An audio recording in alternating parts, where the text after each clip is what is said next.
Hi friends, welcome to Sumitra kitchen family. இப்போ தான் நம்ம சேனலை ஃபஸ்ட் டைம் பார்க்குறீங்களா? ப்ளீஸ் சப்ஸ்கிரைப் பண்ணிக்கோங்க, லைக் பண்ணுங்கள், ஷேர் பண்ணுங்கள், கமெண்ட்ஸ் பண்ணுங்கள், கீழே பிக் பண்ணி கிளிக் பண்ணிக்கோங்க. நான் மஷ்ரூம் பிரியாணி எப்போ செய்தால் வாங்க வீடியோக்குள்ளே போய் பார்க்கலாம். அதுக்கு முன்னாடி இந்த தோலை நான் நைட்டே க்ளீன் பண்ணி தோலை சீவிட்டு பாதியாக பொடிசாக நறுக்கி வச்சுக்கிட்டேன். ஸோ பொடிசாக பாதியாக போட்டு வச்சுருக்கேன் பொடிசாக இருக்கனால. ஸோ நீங்களும் இதே போல் நான் ஏர்லி மார்னிங் செய்யறதுனா இதே போல் பண்ணி எடுத்து வச்சுக்கோங்க. பாதியாக கட் பண்ணிக்கலாம் க்ளீன் பண்ணிவிட்டு. இப்போது ஆயில் சேர்த்துக்கலாம். சூடானதுமே நான் நெய் 2 ஸ்பூன் சேர்த்துருக்கேன். நெய் இருந்தால் சேர்த்துக்குங்க. அதுக்கப்புறம் ஆயில் போட்டுக்கலாம். நான் ரீஃபண்ட் ஆயில் தான் எடுத்திருக்கேன், கோல்டு வின்னர். அதுக்கப்புறம் பட்டை, பிரியாணி பிரிஞ்சி இலை, மராட்டி மொகு, ஒரு 4 மராட்டி மொகு எடுத்திருக்கேன். பட்டை, கிராம்பு, சோம்பு, ஆல் ஸ்பைசஸ் போட்டுக்குங்க.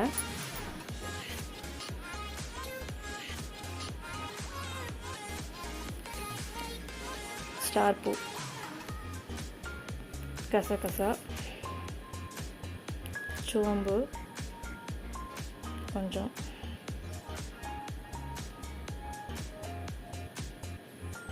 ஆனியன் சேர்த்துக்கலாம்.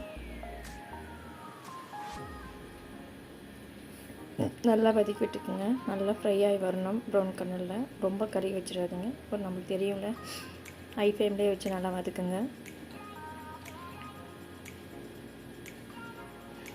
நல்லா வதக்கணுமே பச்சை மிளகாய் போட்டுக்கிட்டேன். நான் 3 பச்சை மிளகாய் தான் எடுத்து வச்சுருக்கேன். உங்கள் காரத்துக்கு ஏற்றப்பல நிறைய சேர்த்துக்குங்க.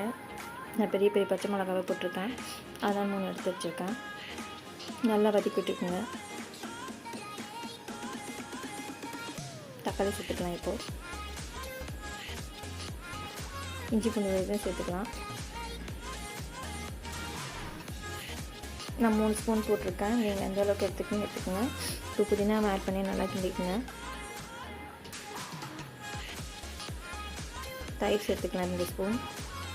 புளிச்சி தயிர் வேண்டாம். மஷ்ரூம் ஆட் பண்ணிக்கலாம். 4 அரிசி நல்லா க்ளீன் பண்ணி வச்சுருக்கேன், அதை எடுத்து போட்டுக்கலாம். இது எண்ணெய் பிரிஞ்சு இது தண்ணி விடும். இதை தண்ணி பிரிஞ்சு வரும், நல்லா கொதிச்சு. மஞ்சள் பொடி,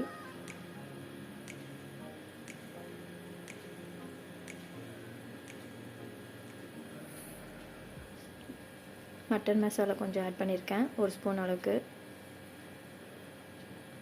பிரியாணி மசாலா இது 2 ஸ்பூன் போட்டுக்கோங்க. எனக்கு காரம் கம்மியாக போட்டிருக்கேன், நல்லா போட்டிருக்கேன்.